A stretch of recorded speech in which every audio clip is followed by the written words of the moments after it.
दोस्तों, आइए आपके बीच एक और मोरल स्टोरी लेकर आए हैं। दोस्तों, चलिए आपको हम कहानी सुनाते हैं।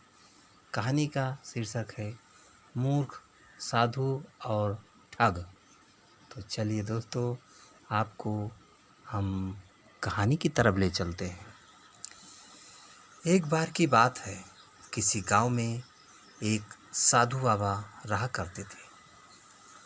पूरे गांव में वह अकेले साधु थे जिन्हें पूरे गांव में कुछ न कुछ दान में मिलता रहता था। दान के लालच में उन्होंने गांव में किसी दूसरे साधु को नहीं रहने दिया, और अगर कोई आ जाता था तो उन्हें किसी भी प्रकार से गांव से भगा देते थे। इस प्रकार उनके पास बहुत सारा धन इकट्ठा हो गया था। वहीं एक ठग की नज़र कई दिनों से साधु बाबा के धन पर थी।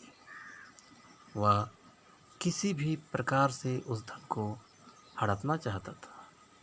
उसने योजना बनाई और एक विद्यार्थी का रूप बनाकर साधु के पास पहुंच गया। उसने साधु से अपना शिष्य बनाने का आग्रह किया।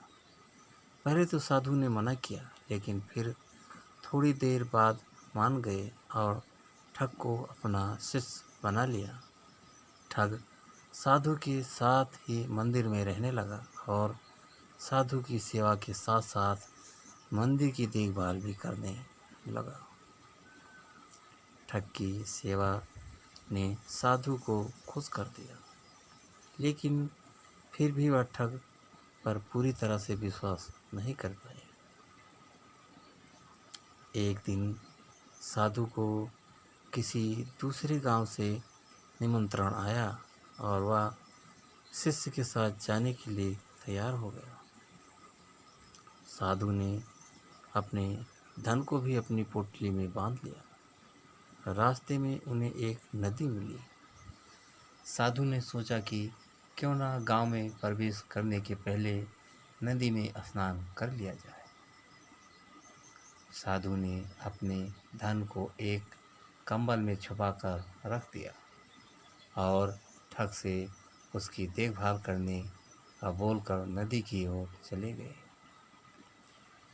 ठग की खुशी का ठिकाना नहीं रहा। उसे जिस मौके की तलाश थी वो मिल गया। जैसे ही साधु ने नदी में डुबकी लगाई, ठग सारा सामान लेकर भाग खड़ा हुआ।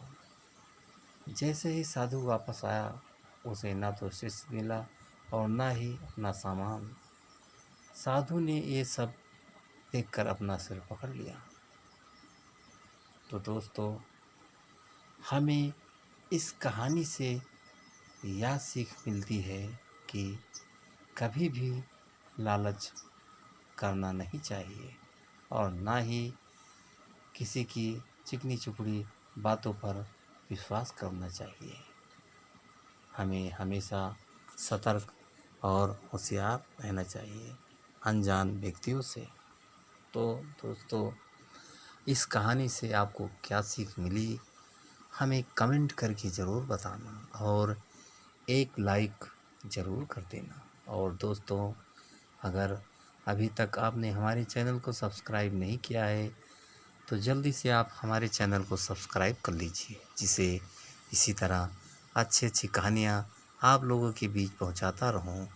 तो अगली कहानी में फिर मिलेंगे, तब तक के लिए नमस्कार।